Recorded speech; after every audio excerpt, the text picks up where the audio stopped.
SNX Marathi, Siddheshwar news express, सत्यासाठी SNX सोबत। एकरूख तरटगाव गावभेट दौऱ्यात खासदार प्रणिती शिंदे यांची ग्वाही। पिण्याचे पाणी, शेती, वीज व मत्स्य व्यवसायाच्या प्रश्नांसाठी प्रयत्न करणार। सोलापूर लोकसभा मतदारसंघाच्या खासदार प्रणिती शिंदे यांनी उत्तर सोलापूर तालुक्यातील एकरूख व तरटगाव या गावांचा दौरा करत ग्रामस्थांशी संवाद साधला। यावेळी गावातील पिण्याच्या पाण्याचा प्रश्न, शेतीसाठी वीज पुरवठा तसेच स्थानिक मत्स्य व्यवसायाला शासनाच्या योजनांचा लाभ मिळवून देण्यासाठी प्रयत्न करणार असल्याची ग्वाही त्यांनी दिली। दौऱ्यादरम्यान खासदार प्रणिती शिंदे यांनी ग्रामस्थांची निवेदने स्वीकारून विविध समस्यांची माहिती घेतली। खासदार निधीतून सभागृह, गावातील रस्ते, मत्स्य व्यवसायातील अडचणी, महिलांना बचत गटाच्या माध्यमातून रोजगार उपलब्ध करून देणे, प्राथमिक आरोग्य केंद्रातील कर्मचाऱ्यांची अनुपस्थिती, नवीन आरो प्लांट बसवणे आदी मागण्या ग्रामस्थांनी मांडल्या। यावेळी एकरूख तलावाला जागतिक हेरिटेज दर्जा मिळाल्याच्या पार्श्वभूमीवर एकरूख,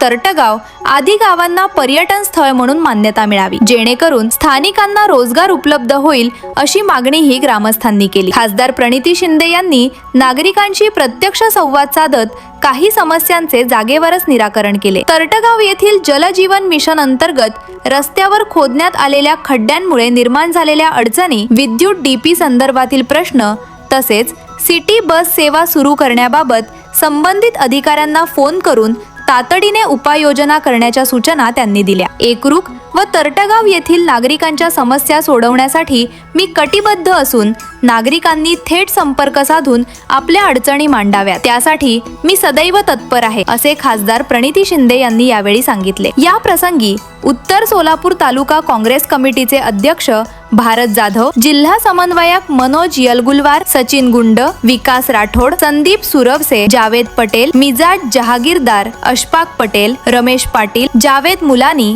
वसंत सोनवणे, दगडू होळकर, संतोष कुलकर्णी, सरदार जहागीरदार, निजाम जमादार, अनवर जहागीरदार, इनुस जहागीरदार, आनंद सीताफळे, दीपाली सीताफळे, मधुकर सीताफळे, नितीन कसबे, नागनाथ गुत्ती, नाना मस्के, प्रियांका कसबे, लक्ष्मी कांबरे, विजया गुत्ती आदी ग्रामस्थ उपस्थित होते।